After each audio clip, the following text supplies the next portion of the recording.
23 वो लोग जिनको झूठे केस डालकर जेल में डाल दिया गया था, शराब घोटाला उसका नाम देकर, ताकि आम आदमी पार्टी को रोका जा सके। आम आदमी पार्टी जो पूरे देश में फैलती जा रही है उसको रोका जा सके।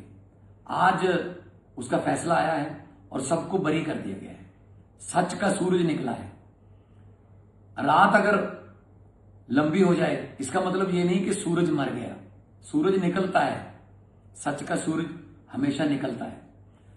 तो मैं बधाई देना चाहूंगा उन लोगों को जिन्होंने दुआएं की, क्योंकि दुआओं का असर होता है, जिन्होंने मन्नतें मांगी, और उन लोगों को बहुत बहुत बधाई देना चाहूंगा जो देश में ईमानदार राजनीति के समर्थक हैं। आज कोर्ट ने फैसला सुनाया तो उसके बाद सीबीआई की कार्यशैली पर क्वेश्चन मार्क उठने लगे हैं। क्या आकाओं के कहने पर किसी को भी अंदर कर देते हैं? इलेक्शन के समय किसी को भी अंदर कर दो। हमारी पूरी आम आदमी पार्टी की डिसीजन मेकिंग टीम को अंदर कर दिया गया ताकि वो दिल्ली की इलेक्शन को अच्छे तरीके से ना लड़ सकें। दिल्ली जीतनी है, ऐसे सत्ता जो है मिल तो जाएगी लेकिन ज्यादा देर रहेगी नहीं। ऐसे एक ना एक दिन तो सच बाहर आ ही जाता है। हुकूमत वो करते हैं जिनका दिलों पर राज होता है। यूं कहने को तो मुर्गे के सर पे भी ताज होता है। अरविंद केजरीवाल लोगों के दिलों पर राज करते हैं, इसीलिए लोग उनके साथ हैं। चाहे गुजरात, चाहे पंजाब, चाहे गोवा, मध्य प्रदेश, जहां भी जाते हैं लोग अरविंद केजरीवाल को देखने आते हैं, सुनने आते हैं, क्योंकि वो सच बोलता है। और हमने कोई पार्टी पैसे कमाने के लिए नहीं बनाई थी। हम लोग तो पहले ही अपने अपने प्रोफेशन में अच्छे पैसे कमा रहे थे, अपने घर की जो रोटी खा रहे थे, कमाई कर रहे थे। अरविंद केजरीवाल इनकम टैक्स के ज्वाइंट कमिश्नर थे, उनकी धर्मपत्नी इनकम टैक्स की ज्वाइंट कमिश्नर थी। मैं एक आर्टिस्ट था, फेमस आर्टिस्ट था, बॉलीवुड में था मैं। मनीष सिसोदिया पत्रकार थे। हम तो बहुत बड़ी अच्छे तरीके से अपना घर चला रहे थे। हमें क्या लेना देना था राजनीति से, ये इल्जामों से, ये फालतू की आलोचना से।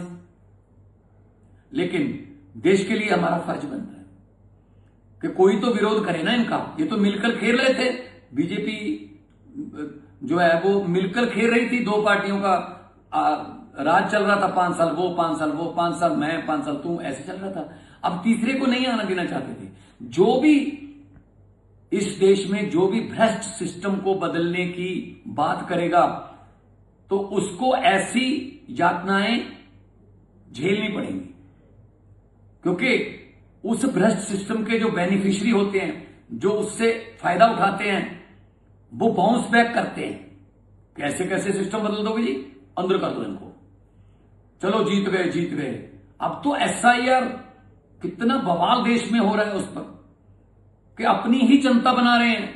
बीजेपी वाले अपनी जनता ही बना रहे हैं कि हमें आम पब्लिक की जरूरत नहीं है वोट के लिए।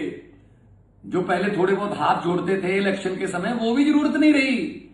हरियाणा में वोट डलवाकर 5 दिन के बाद महाराष्ट्र में वोट रखे, उनको रेलगाड़ियों में भरकर महाराष्ट्र ले जाओ। महाराष्ट्र के बाद बिहार के वोट रखो, वहां बिहार में ले जाओ, बिहार से असम ले जाओ। अपनी ही जनता लेके घूम रहे हैं देश में।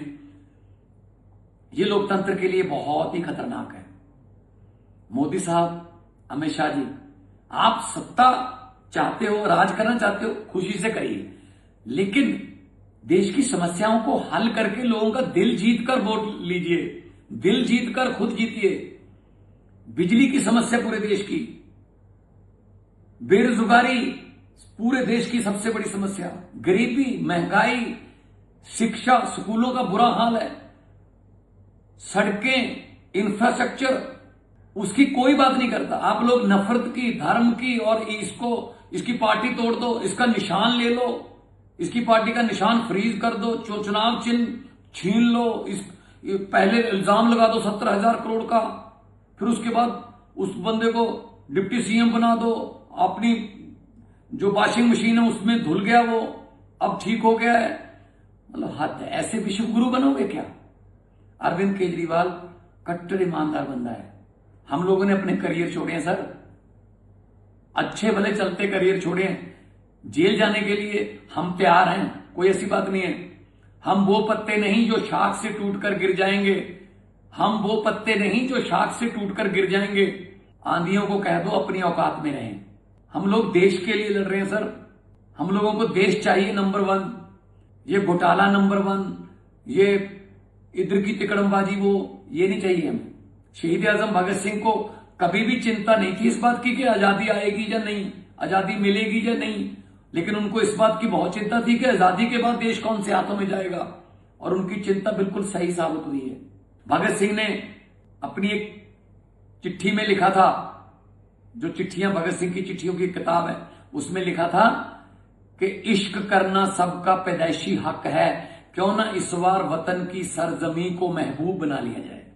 वतन की सरजमी को महबूब मानने वाले उन लोगों की आत्माएं तड़प रही होंगी जब वो देख रहे होंगे कि ये आजादी है, ये आजादी मिली है हमें।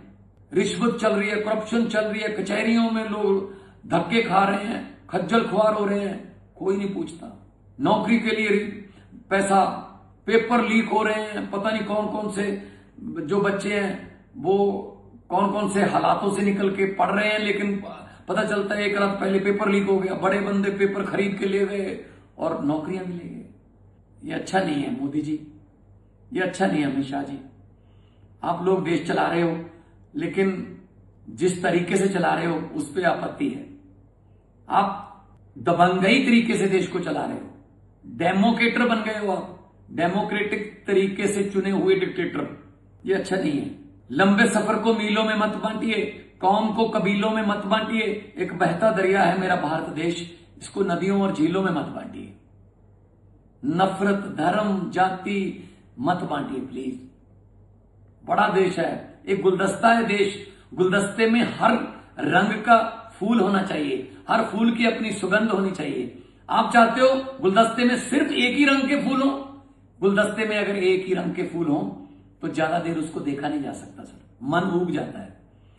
डेमोक्रेटिक राइट है, आप भी लड़िए, हम भी लड़ेंगे। आप अपना काम बताइए, हम अपना काम बताइए।